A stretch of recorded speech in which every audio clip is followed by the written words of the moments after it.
안녕하세요. H성형외과 백정환입니다. 오늘은 코 재수술의 해부학적 이해와 접근에 대해서 좀 설명드리려고 합니다. 코 수술이 유독 재수술이 많고 흔히들 코 수술은 두세 번 해야 원하는 모양을 갖는다, 이런 말도 많이 회자되고 있는 듯 합니다. 이러한 여러 문제가 단순히 해부학적인 원인이나 어떤 수술 방법에 있는 것만은 아니고 굉장히 다양하고 많은 원인이 있지만, 오늘 시간에는 해부학적 어떤 접근을 통해서 동양인에서 이루어지는 코 수술의 어떤 모습, 형태 또는 방법, 이런 것들의 단점, 그리고 재수술이 발생하는 부작용이 발생하는 원인을 조금은 방사선 엑스레이 검사, CT 검사를 통한 해부학적 접근으로 설명해 드리려고 합니다. 지금 보시는 이 이미지는 환자의 CT 이미지에서 피부 음영과 공기 음영, 에어웨이 음영을 따고 또 뼈의 음영을, 이 세 가지를 다 중첩한 이미지입니다. 오른쪽에 보이시는 그림은 해부학 교과서의 거의 바이블이라고 불리는 네터라는 책에서 발췌한 내용입니다. 이 사진을 보시면 뼈의 모습과 코를 구성하는 연골의 모습을 볼 수 있습니다. 여기 이렇게 넓게 삼각형으로 보이는 게 흔히들 어퍼라테랄 카틀리지라고 이제 요새는 많이들 말을 하고요. 이 책에서는 라테랄 프로세스 오브 septal nasal cartilage라고 이제 표현을 했는데, 이제 어퍼라테랄 카틀리지라고 하고, 요 가운데 있는 거를 septal cartilage라고 하고, 이 밑에 있는 이 알라 카틀리지 또는 로어라테랄 카틀리지라고 부르는 이 세 가지 연골이 코끝의 기둥, 뼈대를 구성하는 가장 중요한 연골 세 가지입니다.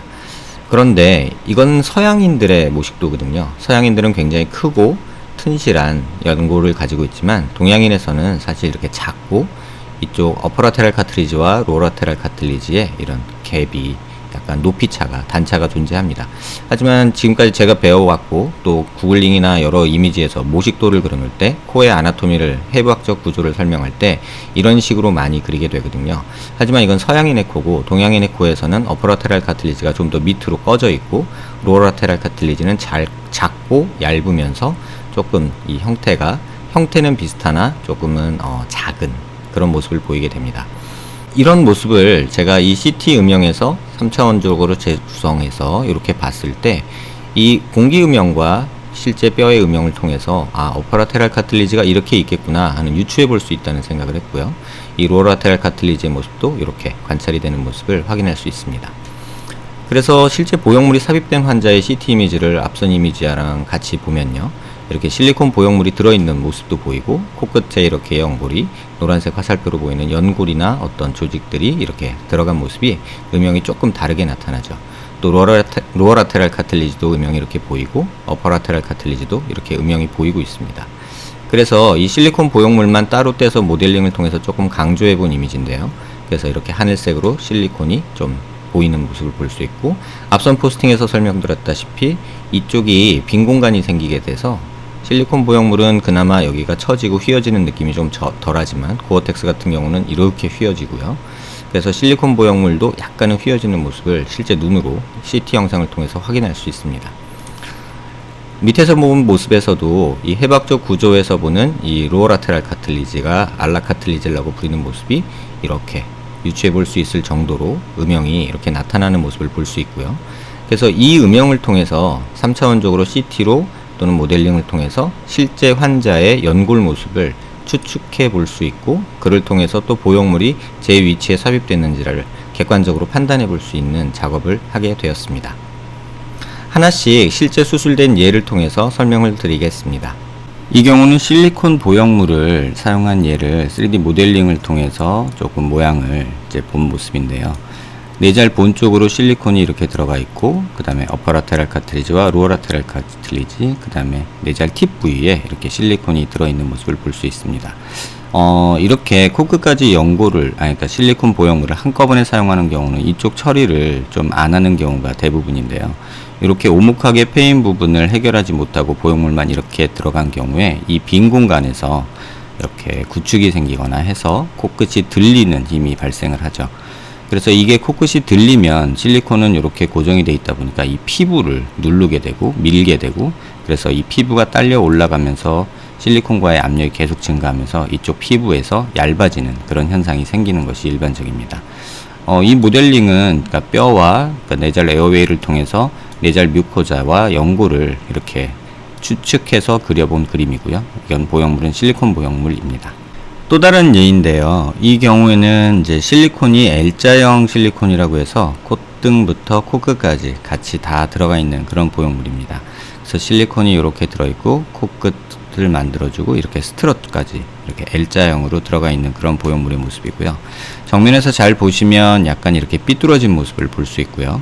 또 코끝에 그 로라테랄 카틸리지 사이에 실리콘이 들어가 있는 모습도 확인할 수 있습니다. 이렇게 약간 삐뚤어지다 보니 약간 이 부위에서 뜨는 모습도 관찰이 되고 이 내잘 험프 쪽이 조금 남는 이런 모습도 볼록한 모습도 보이고요.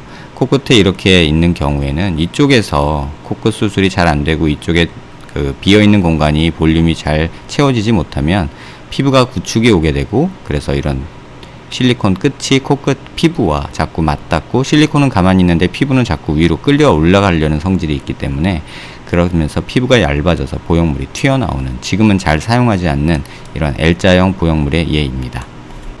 또 다른 예인데요. 코 보형물이 내잘 도좀 쪽과 이렇게 코끝, 그러니까 어퍼라테랄, 로라테랄 카틸리지 정션 부위를 지나서 이렇게 일자로 들어간 예입니다. 실제 디자인 위치보다는 약간은 좀 밑으로 내려온 양상인 듯 하고요. 그 다음에 약간 이렇게 왼쪽으로 휘어진 모습이고요. 로라테랄 카틸리지, 다시 말하면 코끝 연골에 대한 수술은 크게 이루어지지 않은 그런 모습이 관찰이 됩니다. 이쪽 험프 부위에서도 약간 뜨는 모습이 관찰이 되고 이쪽 부위에서도 아마도 수술이 적절히 이루어지지 않은 그런 모습이 관찰이 되고 있습니다. 이 경우에 이렇게 이쪽에 실리콘이 이렇게 밀면서 로라테랄 카틸리지가 약간 눌리는 듯한 이런 형태를 보이는 것도 흔히 관찰되는 모습 중에 하나입니다.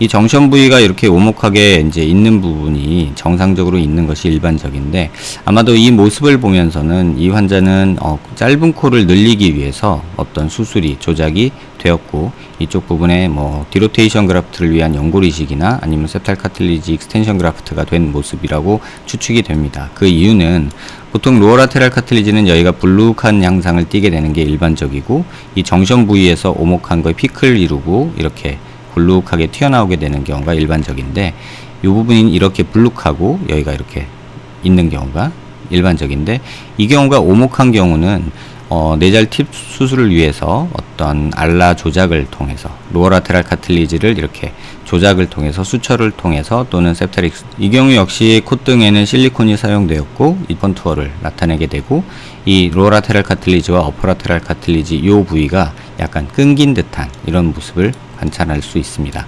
그래서 로어라테랄 카틸리지가 코끝에서 모이고 이쪽에서 분리가 되면서 길이 연장이 아무래도 이루어진 것으로 보이고요. 이 경우 만약에 여기서 적절하게 볼륨이 채워지거나 뭐 이식을 통하거나 어떤 연골이나 어떤 것들로 적절히 이 볼륨이 채워지지 않았다면 저스트 그냥 흉살로만 차 있다면 아마도 이렇게 길이 연장을 한 수술 자체가 효과를 발휘하지 못하고 구축이 발생하는 거라고 개인적으로는 생각하고 있습니다. 또 다른 예로 코끝에 실리콘이 적절하게 삽입된 예로 생각이 됩니다. 로라테랄 카틸리지의 대칭성도 어느 정도 있고 어퍼라테랄 카틸리지와 로라테랄 정션 부위에서의 이 부분도 그렇게 갭이 크지 않고요.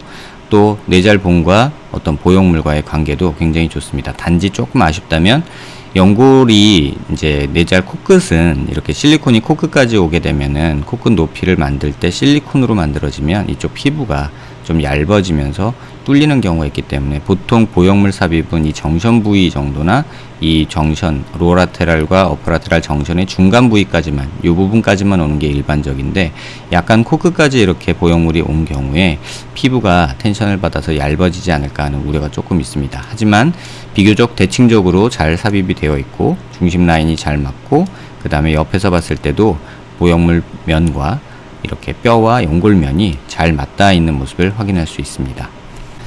또 다른 예를 보시면 코끝에는 늑연골을 사용해서 이렇게 늑연골을 사용해서 길이를 연장하고 높이를 만든 모습이 확인이 되고요. 이렇게 파랗게 코끝에 보이는 것은 늑연골에서 이렇게 석회화된 부분이 이렇게 CT상에서 음영이 보여서 만들어진 음영이고요. 그 다음에 어퍼라테랄 카틀리지와 로어라테랄 카틀리지가 이렇게 분리된 모습은 길이 연장을 했다는 것을 간접적으로 추측해 볼 수 있는 내용입니다.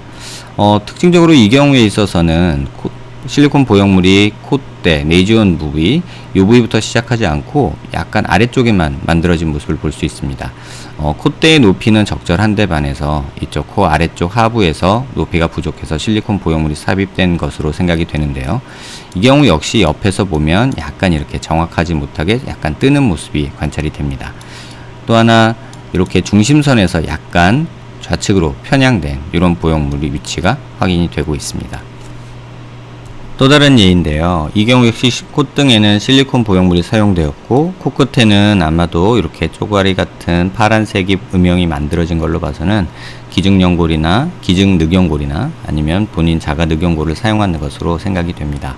다만 알라 카틀리지, 로어라테랄 카틀리지의 모습이 우측과 좌측이 이렇게 대칭성이 깨진 것으로 봐서는 반복적인 재수술로 인해서 로어라테랄 카틀리지가 어느 정도 손상을 받아서 생긴 모습이 아닐까 추측이 되고요.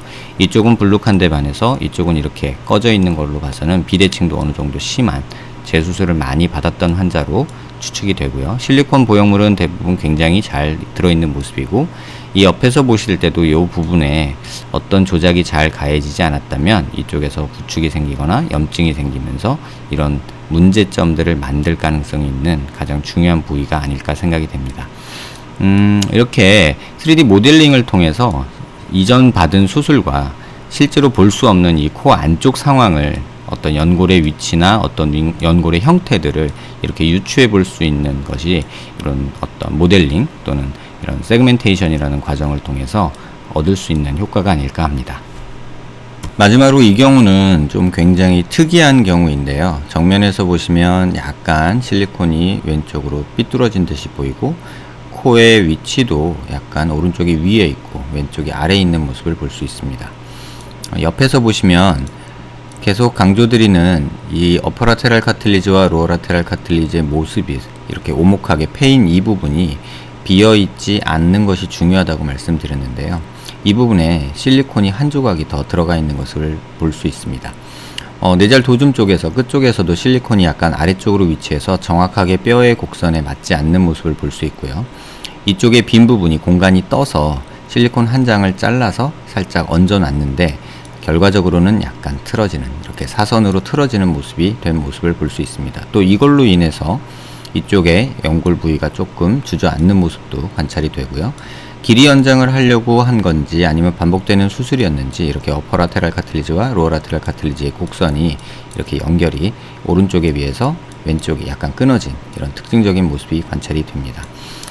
이런 많은 문제점들이 생기는 이유는 이 뼈의 곡면을 우리가 겉에서 보고서 정확하게 알 수 없고 이쪽 면은 사실 정확히 볼 수는 없거든요. 눈으로 볼 수는 있지만 보형물을 넣었을 때 잘 위치했는지 정확하게 들어갔는지 확인할 방법이 없기 때문에 사실 수술자의 감에 의해서 이 보형물을 깎는 어떤 경험 이런 것들에 의해서 수술의 결과가 많이 좌우되는 듯 합니다. 이런 것들을 좀 극복하기 위해서 이런 뼈의 곡면에 정확하게 맞는 보형물 디자인이 뭐 이렇게 뼈와 맞지 않아서 들뜨는 현상이나 또는 휘는 현상 또는 이쪽에 공간이 뜨면서 생기는 구축 또는 변형 이런 것들을 막을 수 있지 않을까 해서 이렇게 3D 모델링과 CT를 통한 어떤 이미지를 통해서 정확한 보형물을 디자인하는 방법을 개발하게 됐습니다. 지금 보시는 이미지를 보시면 CT에서 에어웨이를 통해서 이렇게 septal 카틀리지를 이렇게 모양을 만들 수가 있고요. 또 CT를 통해서 에어웨이를 통해서 이렇게 어퍼라테랄 카틀리지와 로어라테랄 카틀리지의 이렇게 모양을 만들어낼 수 있습니다. 이런 것과 피부의 음영을 통해서 우리가 필요한 보형물의 양을, 형태를, 두께를 결정할 수 있는 어떤 소프트웨어적인 접근을 통해서 보형물을 디자인해 보게 되었습니다. 다음 포스팅에서는 이 과정에 대해서 조금 더 상세하게 설명드리겠습니다. 관심 있게 지켜봐 주시길 바랍니다. 감사합니다.